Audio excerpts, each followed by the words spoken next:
Hi, my name's Julia Chatilla. This is episode 2 of Psychology Made Easy Peasy, a podcast made by and for high schoolers concerning psychology and the different facets of it. Today we have Mr. Smoot, a counselor at Garland High School, and we'll be talking about his work in child developmental psychology and the application to social counseling.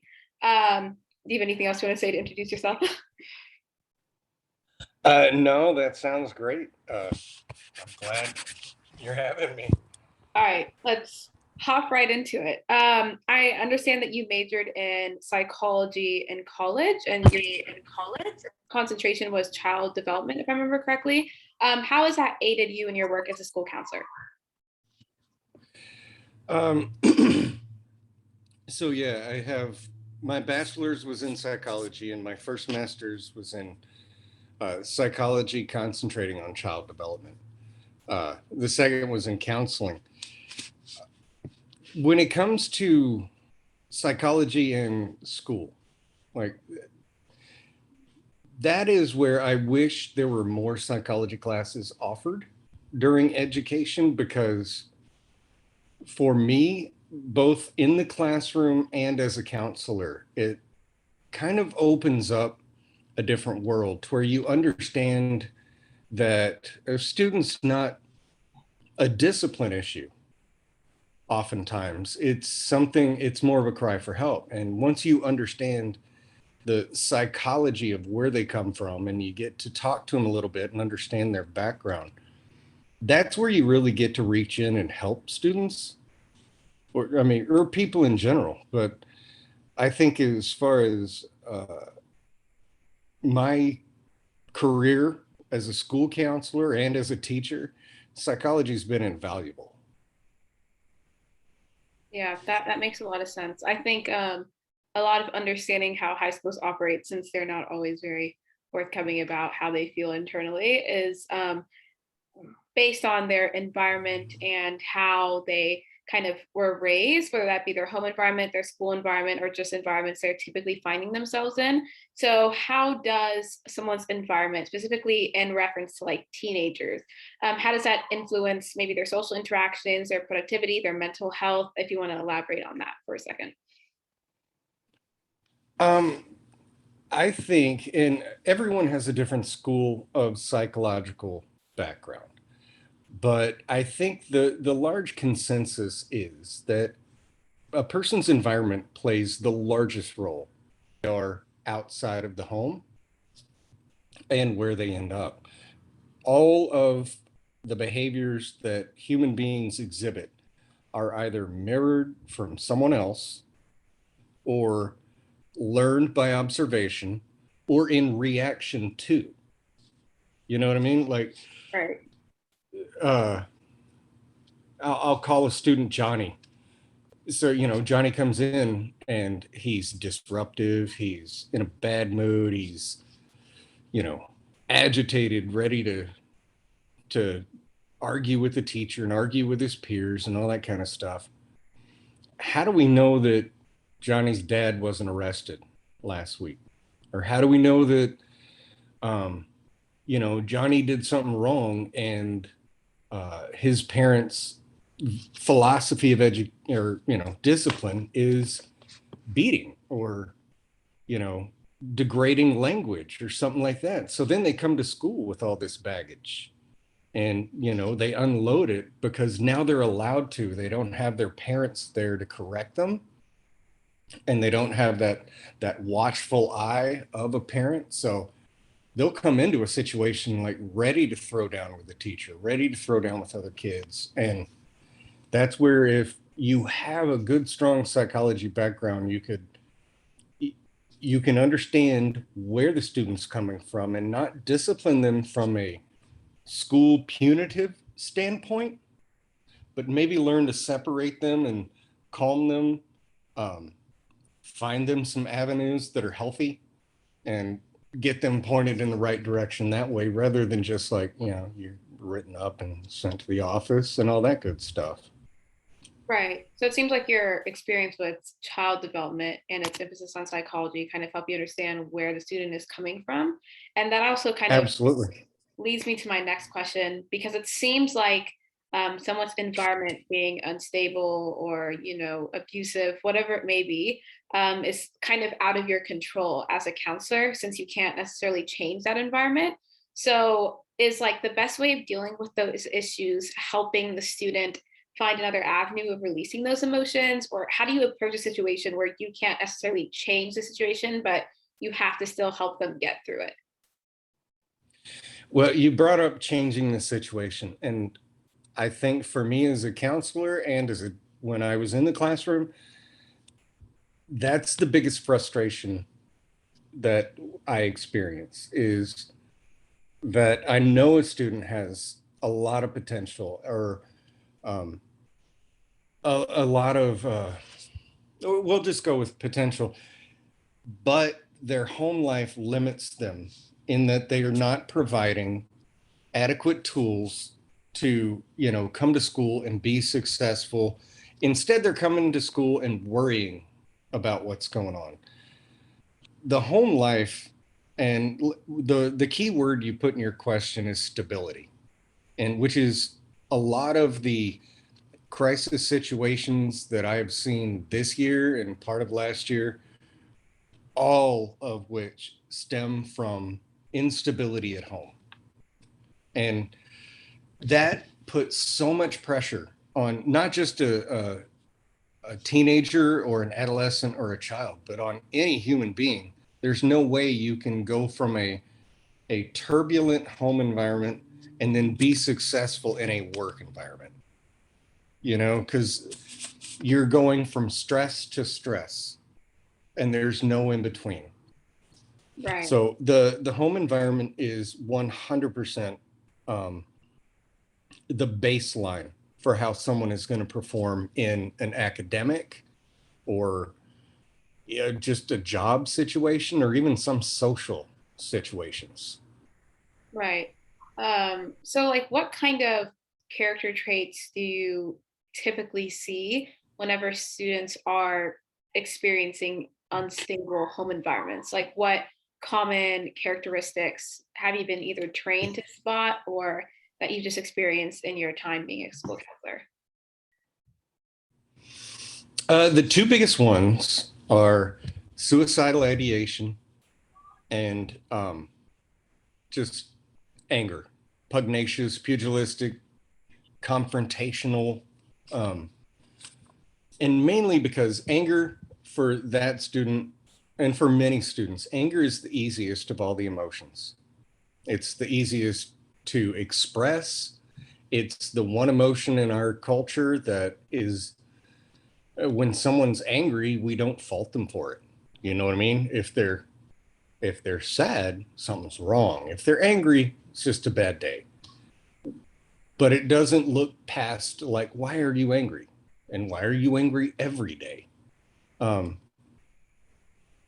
for the uh, student who has, I have had a lot of abusive home situations that are bleeding into, you know, their high school academic life. Um, sorry, I've got three thoughts going on at once and I'm trying to figure them all out. Uh, anger, suicidal ideation. The other one, it's a reactionary. In most cases, it's reactionary to try to get attention. It's pretty rare that suicide's actually completed, and thank God for that. But most of the time, it's the home life is such that they're not getting their message across at home. They're not able to express themselves freely because a lot of parents aren't equipped to handle emotional banter with their child. And for the students who are feeling those suicidal ideations or those really dark thoughts, usually when they get to school, they feel a little more comfortable expressing to a peer and Right. sometimes a teacher that they have close that, Mhm. yes, I'm upset and I'm hoping that someone else will speak up for me. Right. It's almost like a cry for help that they're communicating through anger. Yes, exactly. Okay. So I think something that I think that also kind of contributes to could be a lack of sleep, or even just school sometimes gets so stressful, and especially rigorous course loads, whether it be AP or IB or dual credit. So I think one thing that's kind of routinely communicated, I've also heard it from counselors at Garland, and I'm sure tons of other schools have done the same, is communicate the importance of sleep on things like mental health. So what is the importance of sleep on mental health? Like, why is it so important to try to get 6 to 8 hours, and what are the possible um, issues that could result from not getting enough sleep in terms of mental health or your ability to hold positive social interactions? And I would add to that not just sleep, but proper nutrition. Right. Um, and I don't mean from the giant health perspective of like so many vegetable servings a day, but I run into so many students who aren't eating well enough to sustain a full day's energy. But when it comes to sleep, uh, our brains are chemical based electronic devices in our heads. And when you begin burning the candle so far down, you're getting so little sleep, uh, you're running on less chemical than you should. So the communication in the brain starts to slow down. You don't have the capacity to think as quickly or as academically. Um, Sleep plays such a major factor in uh, it is where the brain shuts down and replenishes itself. The serotonin, the dopamines, all that are kind of able to replenish without stress of the daily grind going on. But then I want to add nutrition too, because I've been talking to several students lately who not only don't sleep enough, 6 to 8 is, you're really at the minimum. For someone in the years of, teenage, 13 to 20-ish, 8 is minimum, which I know most people aren't getting. I had a student in today who said that she was up on social media until 2 in the morning, FaceTiming with friends and uh, talking to people and whatever because she couldn't sleep.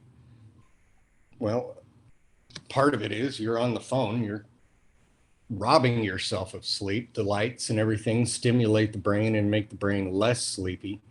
So uh, then they're going to come to school. They're going to be irritable. They're not going to be able to focus on things. Their larger conceptual ideas are going to be a little more difficult for them to wrap their heads around.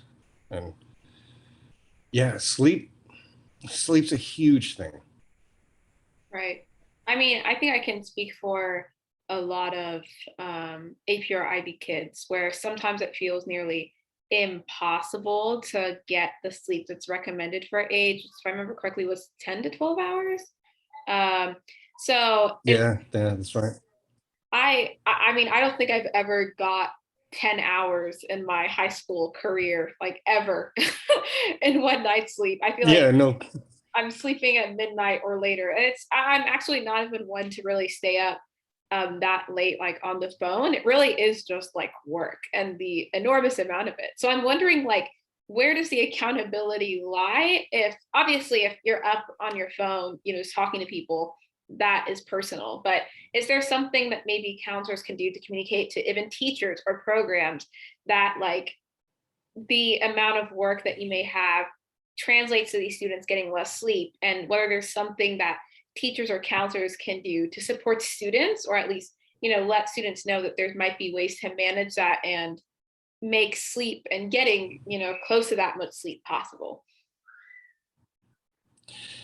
Um, there is. It's real difficult because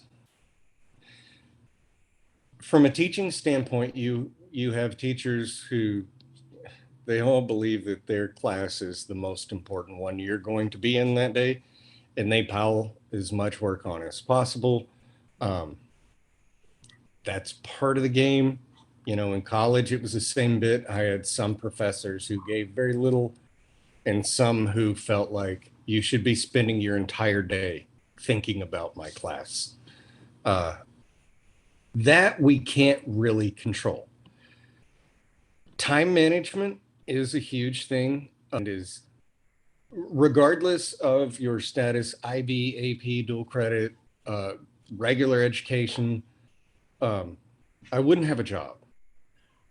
Now, I say that and I'm being hypocritical. I had a job all through high school, but I also know I didn't perform to my best in high school because I was working every night. And therein goes back to this ties into your earlier question about home life. There are a lot of students who have to work to contribute to rent and things like that. And they're not going to be able to get adequate sleep if their shift doesn't end until midnight. And then they're trying to go home. And, you know, homework's not going to happen at that point. So, one of the recommendations definitely, if possible, don't work. Um, I would say manage your time a little better uh, because not only is sleep important, but social interaction is very important. Uh, you as an IB student and so many of my IB students, I ask them all the time, like, when do you sleep and when do you find time for fun? And they're like, once we graduate, we can do all that. Yeah. Um, Yeah, but see that social interaction, and I'm not just talking about study groups in the group chat where you throw a couple of funny things here and there. It's like real social interaction to where it's non-academic and just fun. That really needs to be scheduled. The same way old married people need to schedule date nights, young people need to schedule nights with friends. Just even if it's on a social media or in person, it's that is really important for mental health overall. But in the grand scheme of things, if you're still not getting adequate sleep, you're not going to be good at any of those things. Right. Right. I think time management is something that I know I've personally tried my best to perfect, but it is really hard since you have so many responsibilities kind of circulating around you. Oh, So I suck at it. Don't get me wrong. I can give good advice, but I totally suck at time management. yeah, I'm not perfect at it either. But I will, if there's anything that maybe you have told students that have communicated to you that they struggle with time management or struggle with making time to do things like, you know, sleeping or planning social events, what is like maybe one tip that watchers or viewers could take away from this of like something they can actively do to maybe time manage better? One of the biggest things that I recommend is pen and paper. Um, Write out what it is you have to do, what it is that is required, what can wait.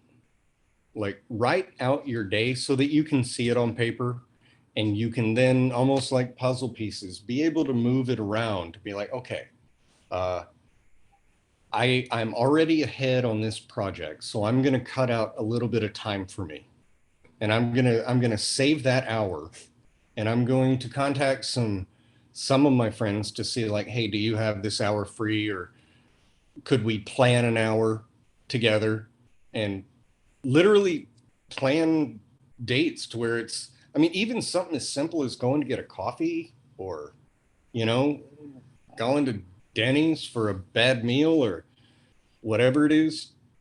Like, you really do have to plan fun sometimes, especially with students in the IB program and the, you know, the dual credit and ECHS and all the stuff. You, I see so many of them that are just stressed. Like their stress level is just boiling. And I try to tell them, like, you have to stop at some point and take a breath. Like, take a deep breath and look at the world, take a walk, go get a friend and just walk around the park and talk for a while. Not about school stuff, just about whatever's on your minds.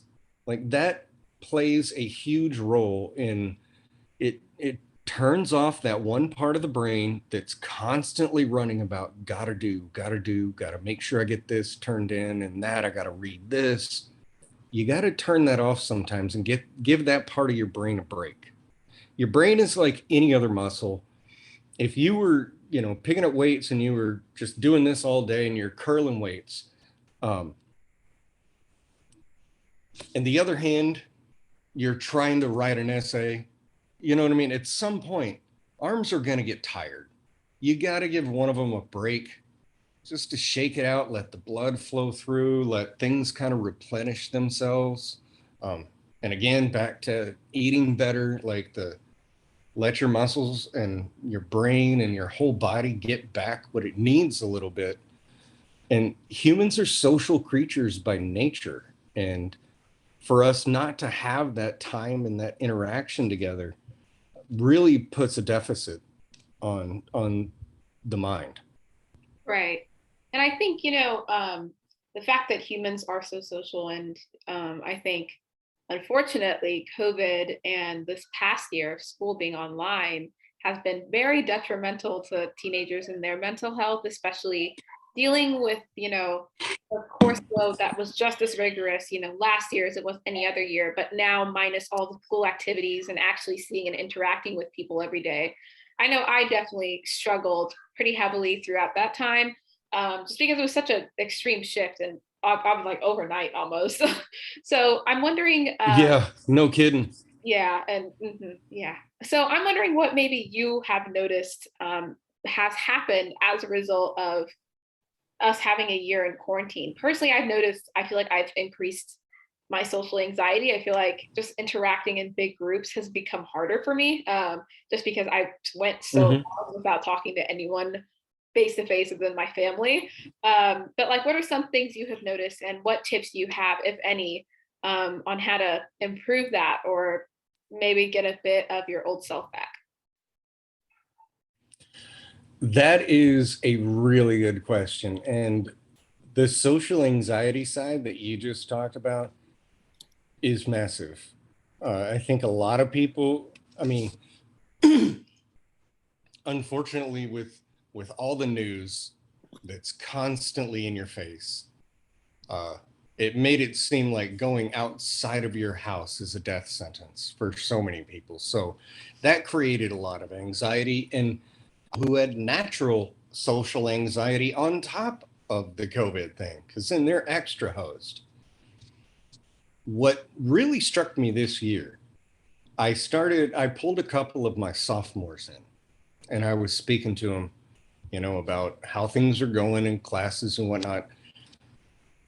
And it dawned on me that if you're a sophomore, right, you're a 10th grade student, you've never, the majority of them never set foot in high school before. Like their freshman experience is their sophomore year, which is stressful for anyone to go to a building where you don't know where anything is, you're not sure where your friends are going to be at any point in time. That has been a huge stressor on people. Um, tips tips are hard. Um, the best recommendation is just to get out and speak to another person, which a lot of people are afraid to do, especially in a high school.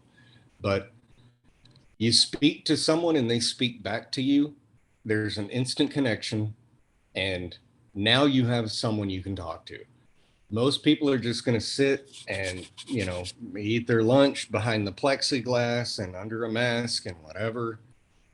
But even with all the restrictions, if people would just like reach out and talk to the person next to them, and, you know, even if it's someone who, like you, a veteran, you're on your way to graduation and the whole bit, to see someone who is a freshman or even a sophomore on their first go around, to just go over to him and be like, hey, how you doing? How's school going for you? Like for a lot of them, that is a huge icebreaker, and it'll melt some of those defenses, and let them kind of open up and think, okay, this is not a dangerous, scary place. There are friendly people here. Peer support, I think, is one of the most necessary things that high schools can promote is peers helping peers, because you guys can listen to adults all day long, but you've been listening to adults your whole life. And sometimes it takes someone your own age to speak with that helps you relax and feel more of yourself. So I think peer-to-peer interaction is probably the best thing I could recommend. Because it's like having a comrade, a friend in battle, if you will. Yeah. And I think, to extend on that, I think joining clubs would also be really, really good for people whose first year was functionally a Google Meets call or a Zoom call. And I think that's where I know I met a lot of upperclassmen and became friends with them. And they told me lots of things about specifically the IB program that I wouldn't have found out unless I talked to them, since they already kind of went through that process. So yeah, I think that's definitely very true. But you did bring up something about how students and how they, you encourage peer support and you should talk to each other about issues, which personally, kind of, as I was thinking about how to approach this conversation with you, one thing that I know I have seen been communicated a lot on not just social media, but I've overheard daily conversations, or I've maybe even experienced those same conversations with some of my peers, is oftentimes just as much as people open up about their school struggles with their peers or try to, form study groups, they will also oftentimes open up about their suicidal thoughts or depressive thoughts or thoughts of self-harm. And I know personally, I've sometimes been like confused as to where the bright line is. Like, at what point do I reassure them or redirect them to someone who would be better in helping them? So I think one thing that counselors I know have communicated to me in the past, or just like a student body writ large, is that whenever a student communicates suicidal thoughts to you, you should immediately tell a trusted adult. Oftentimes, students can feel very uncomfortable with doing so since they don't want to violate the trust of their friends. Mhm. So when should students report it? And if it is, as soon as they hear about it, how do they do it in a way that doesn't fracture the relationship they may have with their friend? Or is there any way to avoid that? Or how do we break the uncomfortability that, exists with student reporting? That's a really, really good question. And I'm going to try to not go on for 2 hours about it. So I'm going to try to put it as succinctly as possible, because it is it is becoming a bigger problem this year than in years prior. In that, like you said, we've been in quarantine for a year and a half, some of us longer, and uh, a lot of emotional turmoil has been going on. Anytime anyone makes suicidal comments, has, and they express it to a friend, whether in passing or, in a grave manner, very serious, you should take it as seriously as if it were they're going to do it. Because, and there's multiple reasons. You have those who have that ideation and may not have acted upon it, but it's in their head. So maybe they're crying out for help.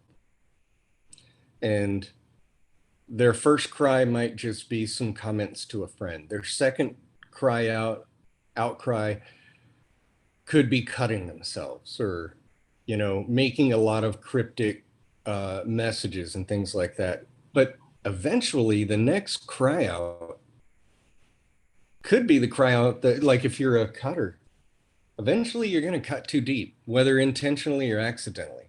So I would take every single suicidal um, mention, thought, uh, suggestion. I would take it seriously.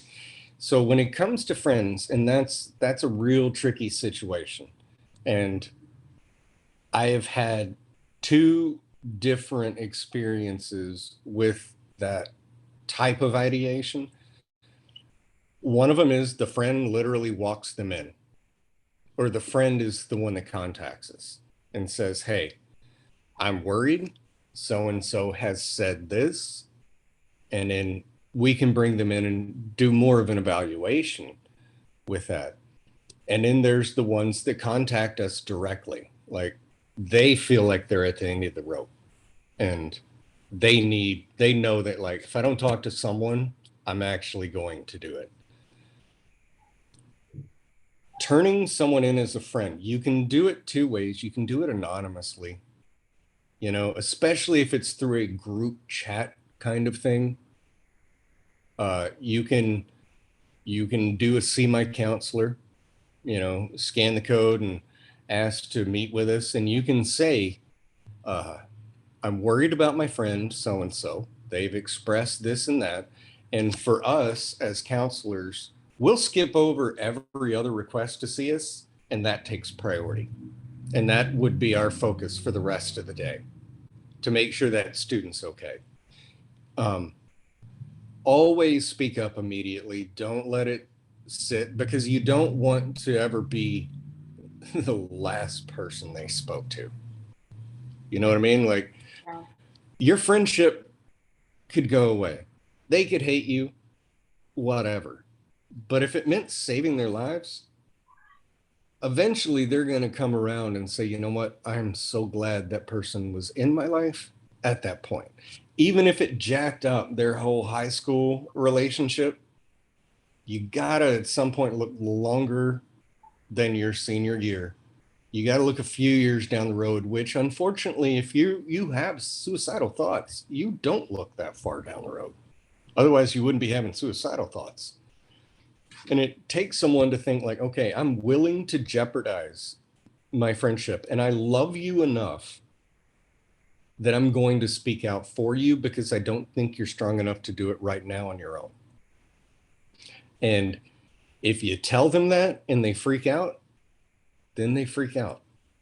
Doesn't matter. You're still going to report it and they're going to get some help.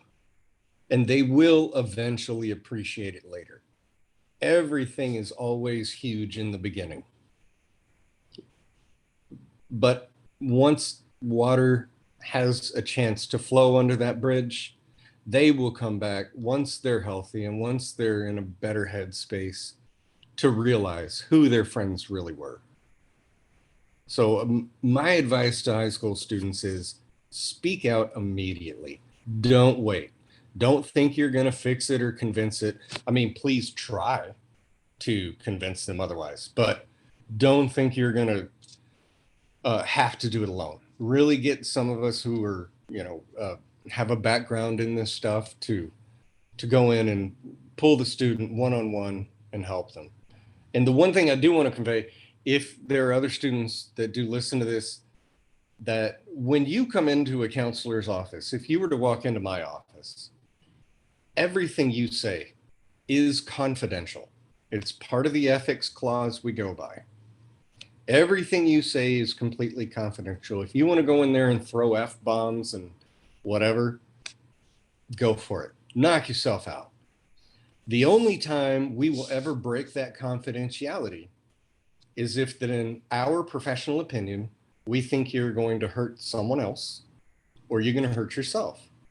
And then that's the only time that confidentiality will be broken and we will call home, call a hospital, or whatever needs to happen.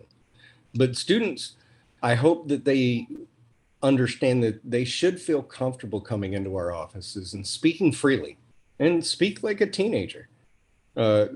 Speak with whatever you would speak with when you're, hanging out with your friends. Yeah. And I think, well, I guess I'm about to ask two questions on something you just said. This issue of confidentiality. So the two clauses are if you hurt yourself or you're planning on hurting others.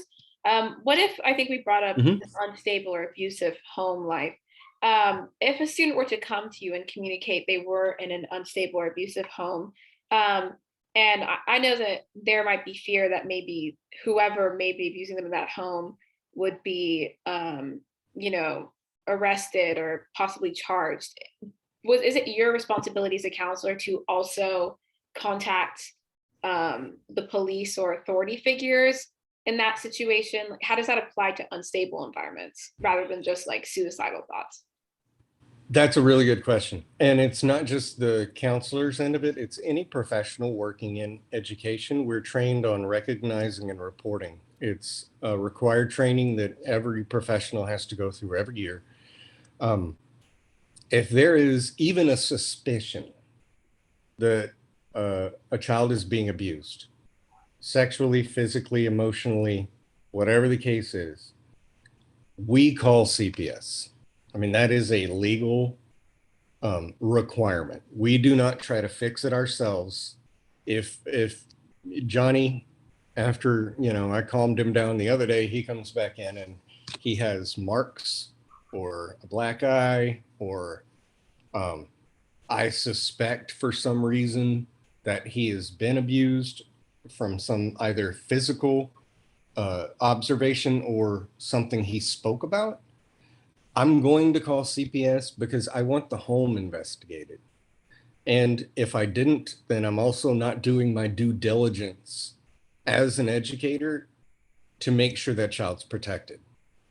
In the grand scheme of things, our goal is to make sure that every student is safe and protected every single day. And if we get the notion, and I've unfortunately had to make some of those calls to CPS, that I feel that this child is in danger and I think that the state needs to step in. And sometimes it's the best call I ever made, and sometimes it's not. But I would rather be wrong. Mhm. I would rather make that call and be wrong than not make that call and something really horrible happened. Right. So, Yeah, good question. that does make sense. I think that is also part of the fear of coming forward oftentimes because they're afraid that either, you know, a counselor would report something about their self-harm, or they would report someone they love or care about. And I think that kind of creates to the stigma of not even just going to your school counselor, but even just getting therapy. So I think Mhm. this stigma of coming forward personally, without someone coming forward on behalf of you is pretty big. And I know that even if it may not be explicitly said, I feel like there's this overall kind of societal opinion that like you're too vulnerable or you're too emotional or you're not strong enough if you come forward, or you shouldn't speak about that part of yourself so openly. Even though I think it's important for people to speak about it, especially because it is something that people struggle with so much. So how do I mean, obviously, how we destigmatize therapy in society is a larger question, but specifically in context of like high schools and high schoolers, how do we destigmatize, coming forward to a counselor or coming forward to a trusted adult or even a teacher about something you're struggling with? And, if that's possible, what's something that, again, listeners can take away from it um, to make that less stigmatized and something that's more common? That's a really good question. And yes, therapy in so many forms is still, there is a stigma in our society, which I still can't wrap my head around, because I think even people who consider themselves healthy can still benefit from, therapeutic advice with people. Because as human beings in this country, we're so inundated with information and stress at all times. To destigmatize it without going on like the global rant of how and why things are so, oh my God, you went to a therapist, you're crazy. No, I've been to a therapist. I'm crazy, but like, you know, not Dahmer crazy or Ted Bundy crazy. I went because I wanted to learn how to be a better father. So, what really helps, and again, I go back to the peer group, is if you have a group of 5 students, chances are one of them is very comfortable either with a counselor or they have been to counseling. You know what I mean? Just from a percentage standpoint. I think it's up to some of those students to really take it upon themselves to show that, like, hey, I do it. I'm fine. I do it because it makes me feel better. You know what I mean? Like, those students could champion the destigmatization of getting help, even if it's a school counselor. I mean, I have a lot of students who come in on a regular basis just for one-on-one kind of stuff, and I have some that come in just one at a time. But what's interesting is the reasons why they come in are all very similar, in that someone pointed out, hey, you might benefit from this. It's not a big deal. It it doesn't hurt you. It's not, and no one knows about it. So give it a shot. And they realize, they leave feeling a little bit better, or a little more in tune with their self, or at least with a little food for thought going home to whatever environment they're going to.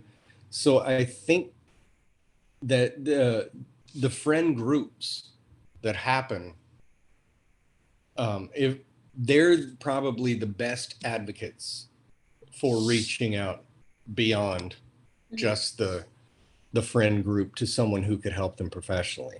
So students should advocate or encourage other students to get that kind of help. Is I absolutely think so, because if I tell a student to do it, if I'm in the hallway and I see a student crying and Mhm. I go and I address them, they're going to respond to me because I'm an adult and I'm in an education Right, building. I have a badge, so that must mean I know something. So they're going to relate to me in that context, in that box.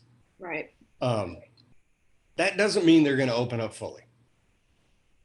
If they have someone else that saw them and said, hey, my counselor's really good.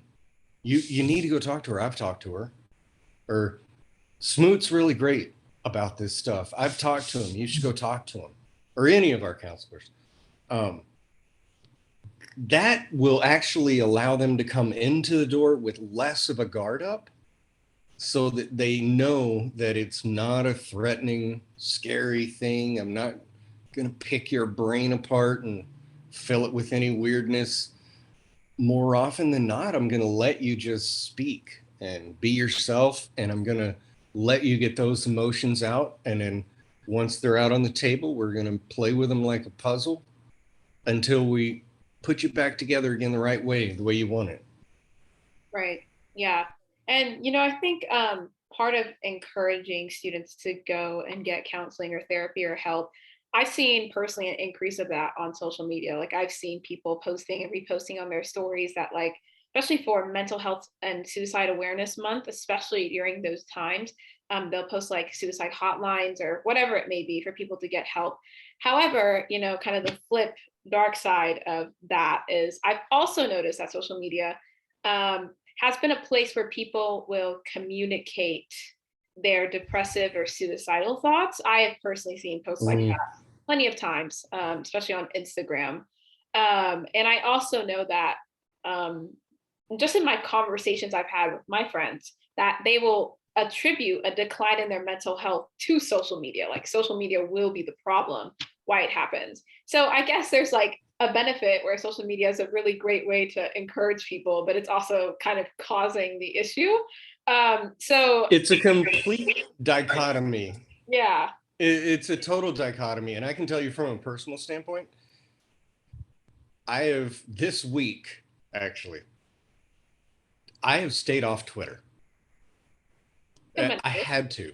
But it got to the point that I was waking up in the morning and checking things, and then posts and news and things going on were driving me nuts, to where I was coming to work in a bad mood. And I'm like, you know what? Why is this moron in, Butt Shoe, Wisconsin, allowed to affect the rest of my day? So I literally had to eliminate it. I only use it now for if it's like specific, like it's someone that I want to communicate with. Yeah, social media and the trolls on social media are are really a cancer on some of the mental health issues that are going on. Yeah, and I think, social media itself has, I think, just become a platform where things like bullying or issues that happen at school, typically, I mean, in the past, they happened at school and they stayed at school, but now those issues can come home with you too. So it's almost like there's no escaping Mm-hmm. the issue, which is, I think, part of what is so hard for people to kind of come to terms with social media. And I also know that it can sometimes be very toxic, even anywhere something as minuscule as, body image or how you perceive yourself versus like, straight up people cyberbullying, and no one really calling it out. There's lots of caveats, obviously, but how can we combat this issue of social media being the problem? Do we just do more of, what the good flip side of social media is, just like promoting for people to get help? Or is there something else that needs to be done here to resolve the issue, social media being a pretty ugly place for a lot of teenagers? That particular question is one of the more difficult to answer. Right. Um, Here's the thing: when it comes to people having anonymity in their postings, uh, nothing's going to stop them from being buttholes, essentially. Nothing's going to stop them from making horrible comments about people's appearance or about what they did, especially if they're doing it under the guise of a different name on a social platform. No one can figure out who it is. It's always going to happen. Right. I think what you brought up about continuing to promote as much positive healing, if you have a thick enough skin that you can ignore, because for every healthy post, you're going to have someone post something negative. Right. But that healthy post could affect two other people in a positive way. Right. So if you can learn to ignore the credit, ignore the and let's face it, most trolls are miserable people. You know, they're they're displacing their misery onto someone else. Um, Makes them feel better in their own lives. They're going to be there regardless. If you can look past them and continue promoting positive thoughts and things like therapeutic benefits, help for those who are suicidal, help for those who are coming from bad backgrounds, avenues for them to better themselves. If you can ignore all of that negativity, and there's a lot, that's why I stopped Twitter this week. It's just so many people are negative. If you can ignore it and continue to promote a positive message, I think those things will feed on itself. It's like a snowball to where eventually you end up with just one rude dude after a while. And he gets quickly drowned out. And once they're drowned out and they don't have anyone arguing back, they go and find the next place to go and troll. So yes, long answer short, continuing trying to promote real positive avenues for people to express themselves, feel better. That's in the long run going to fix social media. I don't think there's ever fixing it, but it's going to provide some safer places for people to be.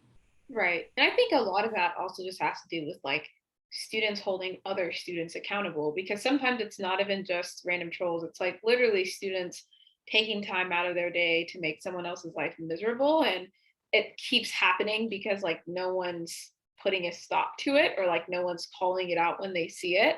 And I think a big part of cyberbullying, similarly to what we're taught about how to deal with bullying, it really just takes someone to stand up to the bully. And I don't think that can always be the person that's affected. And it has to be, like you said, someone that's able to resist the negativity. But I guess I'm of the opinion that there has to be at least like one of those people in every situation. but I feel like oftentimes they're too scared to say anything. So maybe, If I yeah, if I could say one thing real quick, when it comes to that one person who's always in the group, who's always negative, who always has something negative to say, regardless of the message that you're promoting, that they pick it apart. Sometimes it takes someone to pull that one person aside and say, like, hey, what's going on? Like, yeah, why do you hate everything? Because more often than not, those bullies need help more than anyone. Like, right, it's like I said, they're displacing their own negativity and sadness about life onto other people. So sometimes, especially if you're friends with the individual, like pull them to the side and be like, "Hey, something going on? Like everything you say, it's just a bummer. Like everything you say just brings the whole group down. Do you want to talk and figure out what's going on behind the scenes?" yeah, and I think And like I that's said, that goes back to the whole peer thing. right. Right. And also the whole thing with how sometimes, unstable home environments means that you kind of resort to anger or negativity. And there's obviously oftentimes other things at play. But yeah, I think it really just does take someone to either pull them aside or, call them out on it or try to facilitate it, some sort of a discussion. But I do agree with you that I think that there's ways that social media can definitely be weaponized for a positive force. It's just going to take a little bit more of a collective force to do so. But I guess off the tangent on social media, this past year, especially, I mean, I think this has always been a problem. At least it's always been a problem personally in my experience and in my interactions with other Black students and people of color and, LGBTQ students, as they've experienced racism, homophobia, sexism, etc., on not only social media, but at school as well. And it can be very detrimental, I think, to your self image, self esteem. I know that, I've also definitely struggled with it at school. I think definitely since elementary school. And I've had to kind of overcome my own, personal negative self imaging as a result of it. So I think that's when I truly realized its effect on mental health in teenagers. And this past year in quarantine, a lot of people were sharing very graphic images, for example, of anti Blackness. And I know that it personally mentally affected myself as well as many other of my Black friends. And those similar images have also been shared about other violence that can happen to other minority groups. Um, so I feel like this specific strand of mental health issues is quite unique. And I feel like there's things that we can approach, there's ways we can approach it similar to other ways. It seems like to be a even deeper societal issue, which to me kind of makes it harder to solve. So what are things that, listeners can do taking away from this, or what are things that you would like to see in schools on combating these issues of racism and homophobia? And how can we, fight such a systemic problem? And you hit it on the head. It's a systemic problem. So going back to an earlier question where we were talking about home life and the influence the home life has on the environment outside the home, uh, racism is the same thing. So let's say, for instance, you were brought up in a Catholic home. I'm picking a random thing, but Catholic home. And from the time you were born, you were told that's the right way to think. And you, every day, you heard thoughts and comments, and you went to church, and everything was very in that direction. That's imprinted from a very young age, especially if you're someone who your kid started programs or whatever at a young age. It becomes imprinted to the extent that they cannot understand or grasp any other concept outside of that field. You know what I mean? Right. And with racism, it's very, very similar. They're brought up thinking that way. They're hearing the negative words, the F word for homosexual, the N word for people of color, um, all those types of negative things. They hear it on a daily basis, and it becomes part of their vernacular. And When it gets to the point of high school, my personal belief is I don't think they actually think that way so much as just that's what they were taught to say. I think this particular generation, I have a son who's 15 years old. Um, this particular generation, I think, is less racist than when I was young. I was raised in a very Southern home with a very racist father, um, a racist mother. My brother's a racist. All my grandparents were just hardcore racist. And it took me a lot of education. And it was weird because I had black friends, but I could never bring them home.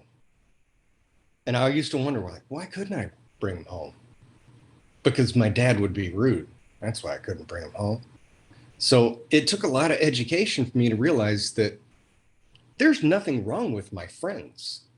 There's something wrong with my parents. There's something wrong with the people who were teaching me on the way up.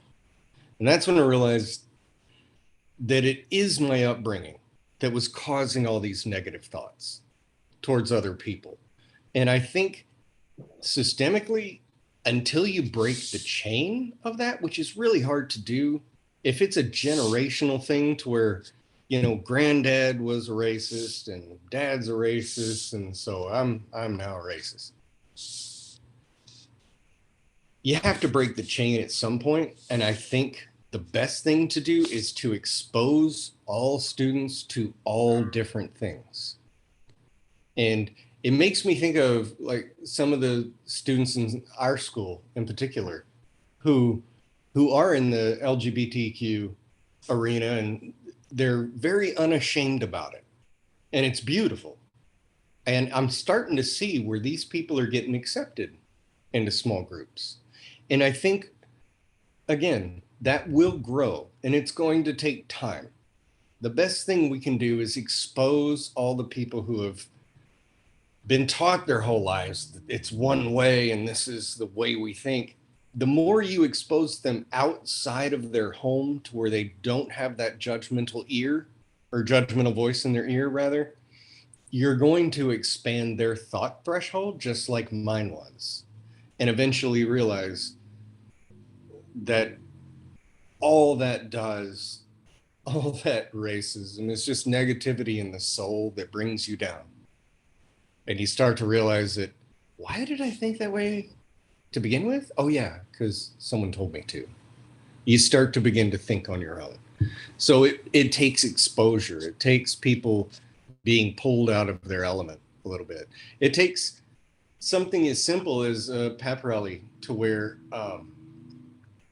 performances completed by, a group of a certain, LGBTQ or whatever, to where they perform and they show people like, we're normal.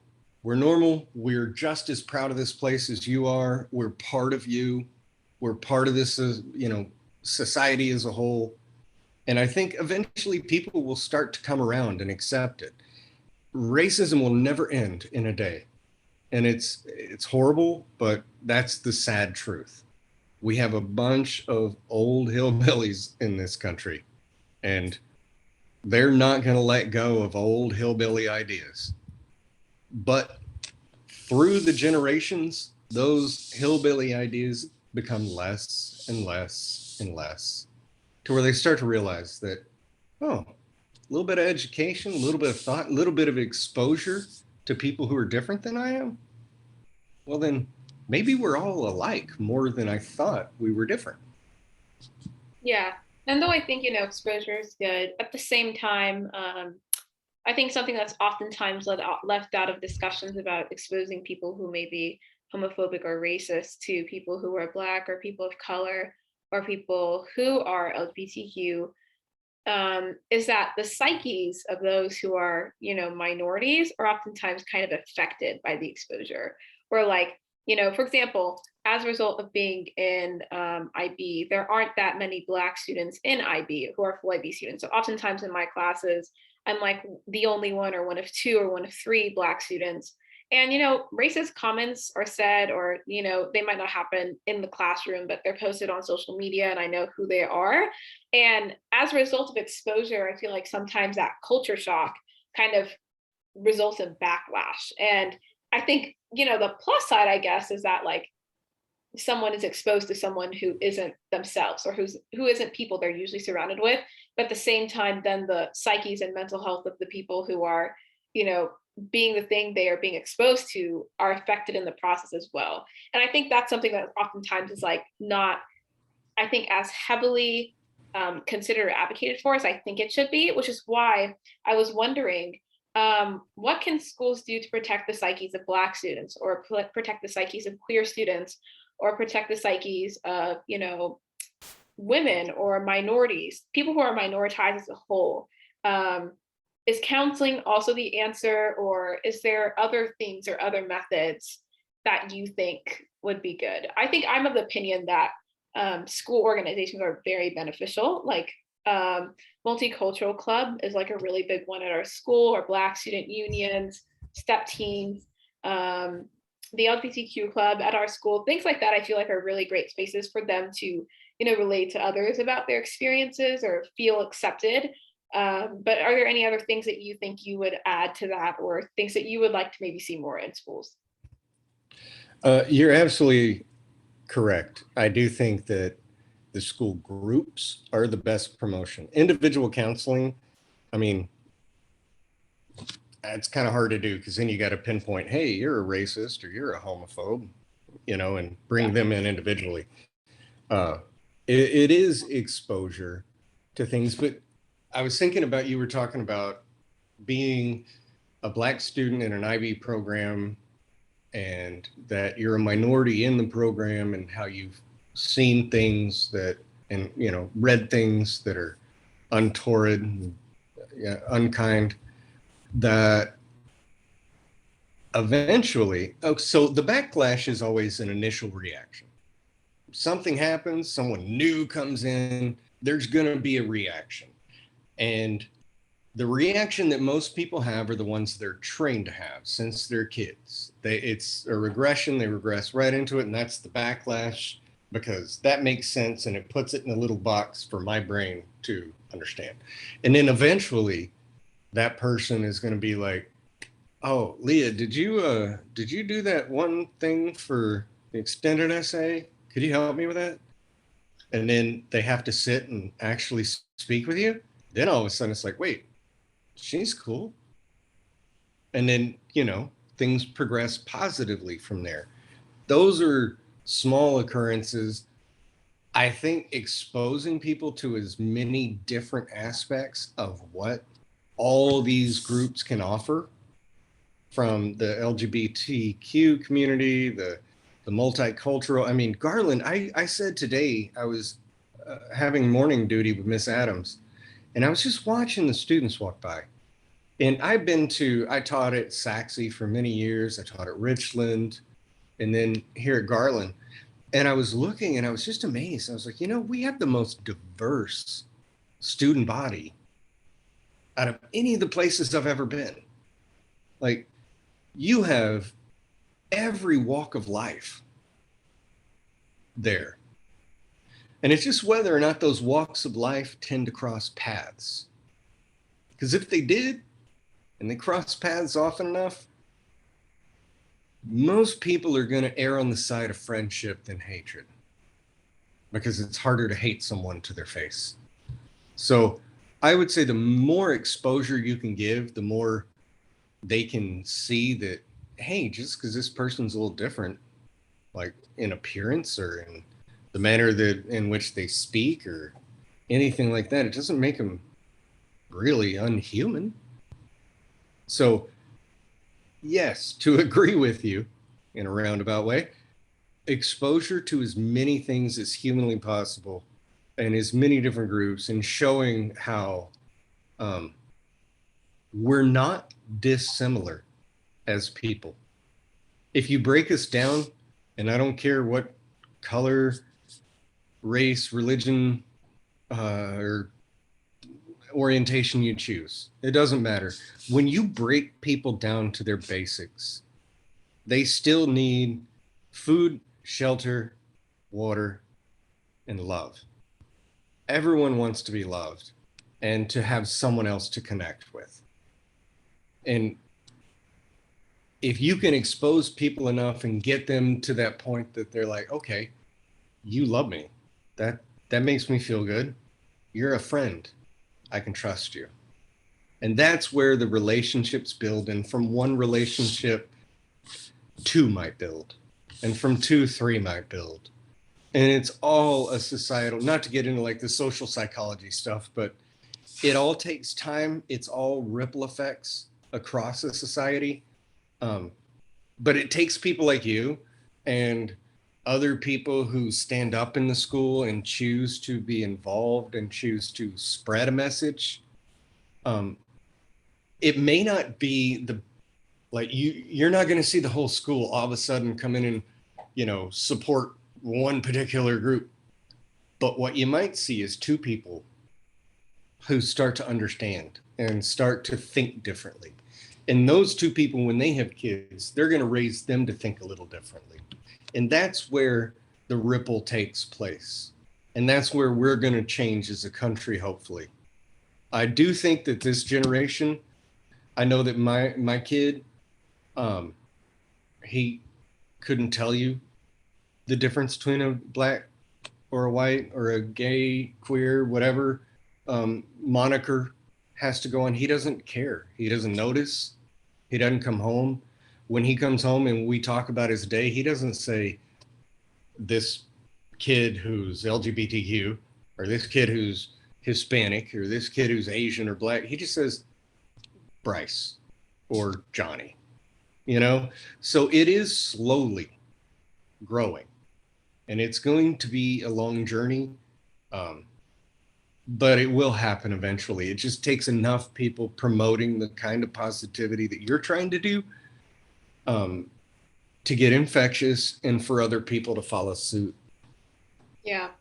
And I think additionally, something that I think goes a really long way is like schools coming out to support those groups as well, since oftentimes I know that, students sometimes just like need to know that someone's rooting for them. And that can oftentimes come in like from the school and the school saying like, we support you and your experiences. And I think that can also go a really long way, just as much as peer to peer interactions can, do the same. Because like you said, I think everyone just wants to know that they're being advocated for in some aspect. And that can always, always help. But Oh, absolutely. Yeah. thank you so much for talking with me. This was phenomenal. I really loved going through all these topics with you, and I appreciate you, especially speaking on issues of mental health, since unfortunately recent events have made that especially imperative to talk about. This is been, I think, one of the best conversations I personally had with a counselor, and I think that this will be really helpful for people who are listening as well. I'm so glad, and I'm very honored that you asked me to do this, and I'd be happy to do it again um, if you have more topics to talk about. Of course, of course. All right, so this is the end of episode 2 for Psychology Made Easy Peasy. Tune in next week for our next episode. Bye bye.